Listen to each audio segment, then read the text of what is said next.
I mean, there's no real answer to your question, except that those categories, and they'll be different on the next census too. At the same time, often my students, especially my white students, say, well, they just shouldn't ask about race.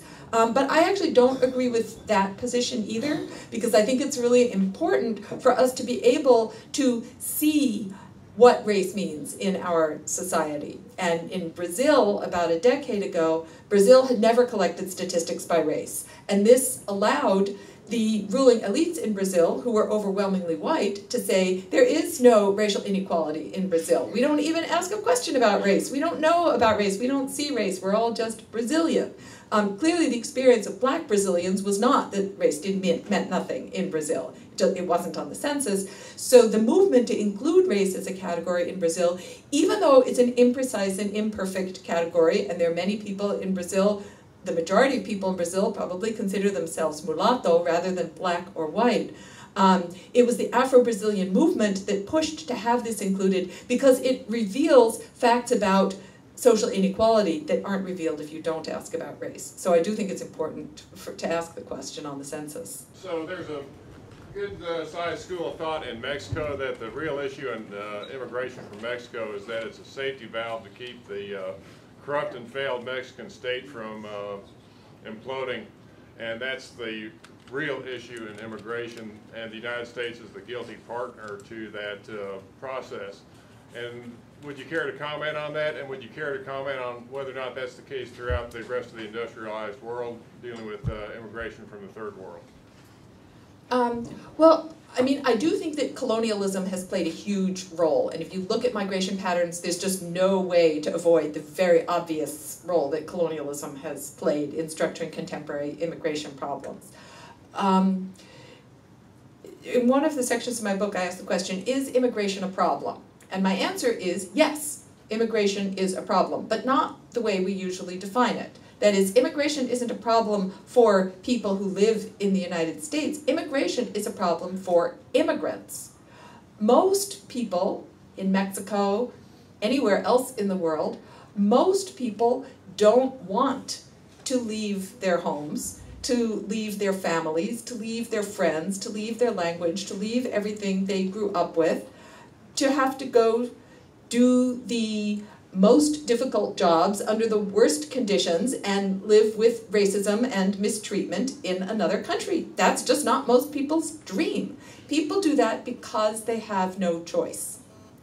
So the corrupt Mexican government, I'm no fan of the Mexican government. I think a lot of the things that the Mexican government has done in the last 20 years that have been detrimental to the population, it's done because it has been pressured by the United States to do those things. Abolishing the ejido, getting rid of price supports for farmers who are producing corn, ending subsidies that keep down the prices of the tortilla. Many of the things that the Mexican government has done that has forced people out of their homes and into the United States have been done at the behest of the US government. So, as Martin said, everything is connected. What's the relationship between the Chicano-Mexican origin population and the indigenous population in the United States? And can we build better ties between the Chicano movement and the American Indian movement? Hay una palabra que es Tratado de Libre Comercio, globalización. I'll try to answer quickly, and I also want to answer a little bit the question that the gentleman asked a little bit earlier. There's something called NAFTA. Yeah, son políticas entre gobiernos que definitivamente sí afectan la población campesina e indígena. They're policies made by governments that most definitely affect the indigenous and the peasant populations. Mi esposa tenía, es rápido nada más, mi esposa tenía dos hermanos suyos y su papá de ella. My wife had two brothers and her father who were campesinos, peasants. Cuando entró el TLC, el Tratado de Libre Comercio con este país en el 94. In 1994, when NAFTA was passed. El maíz que llevaban de aquí hacia México era más grande y lo doble de barato. The corn that was brought from the United States into Mexico under NAFTA was twice as big and twice as cheap. ¿Sabes qué pasó? Dejaron de sembrar las tierras. So you know what happened? Ya no es negocio. They lost their business. Inmigraron a este país. They came here. Ahora trabajan para compañías. And now they work for companies. Uno de ellos recoge fruta. One of them is a fruit picker. que esta misma importan a México and that fruit gets exported to Mexico. Y acaba con los empleos en México. So, no hay opción para nosotros. So we don't have options. Es una necesidad. It's a necessity. ¿No? La situación de mi compañero es, sí hay una conexión definitivamente entre las comunidades que hemos sufrido abuso.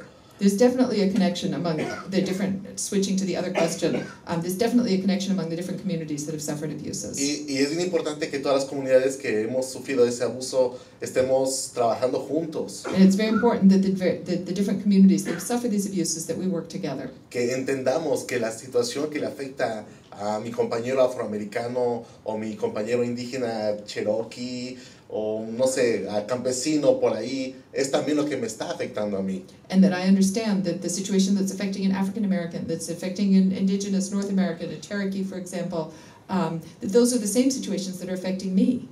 Porque el enemigo es el mismo, la falta de conciencia de Because la the enemy gente, is the same, people's lack of consciousness. De apertura hacia nuevas culturas, nuevas formas de vida. People's lack of openness towards new ways of life and new cultures. Y normalmente cuando la gente no entiende un estilo de vida o una forma de vida, la critica o la destruye. And when people don't understand a way of life, they could criticize it or destroy it. Pero yo tengo que entender que no solo tengo que pelear por mis derechos como inmigrante latino, sino que tengo que pelear por los derechos del inmigrante afroamericano, del inmigrante asiático, de los nativos de este país, de todos aquellos que sufren abuso de parte del sistema.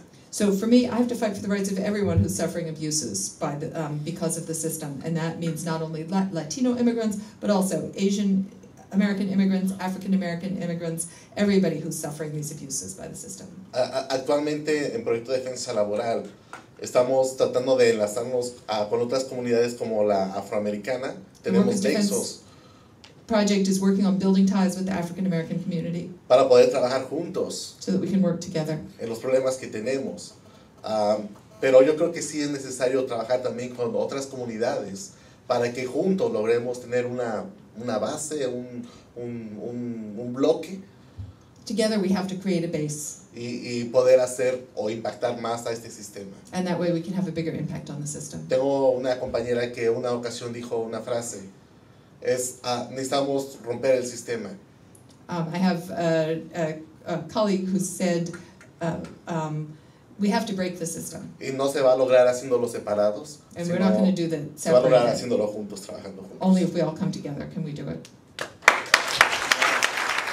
Really quickly, just to address the last question, this is why I'm a teacher, this is why I write books. I think we do need to teach people to think critically and to question a lot of the received beliefs that they have, and certainly the beliefs that a lot of white people have about their ancestors and what their ancestors did.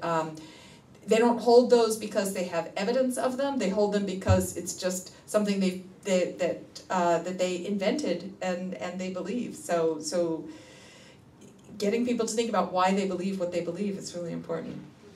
Demagoguery, scapegoating, and irrationality is sort of the word of the day. So combating all of that with sensible, honest, and especially, I think, political arguments rooted in the notion of solidarity is really important. And that was on my mind as I've listened to all the people who've been up here tonight, that this is a place, 5604 Manor, where we really take solidarity seriously.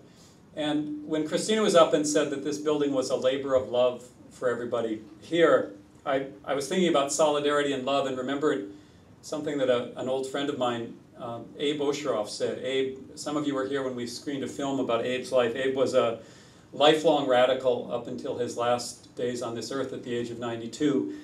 And the one thing Abe said over and over again when people would talk about solidarity is the importance of defining it. And Abe said, the definition of solidarity is very easy. He said, solidarity is love in action. Right? Not just action, but action motivated out of that very deep love for all. And I think that's what we're trying to do here at 5604 Manor. And it's really great. This is the first big event we've had here. Sorry to those who had to sit on the floor or stand in the back, but we're really glad to see so many people here tonight.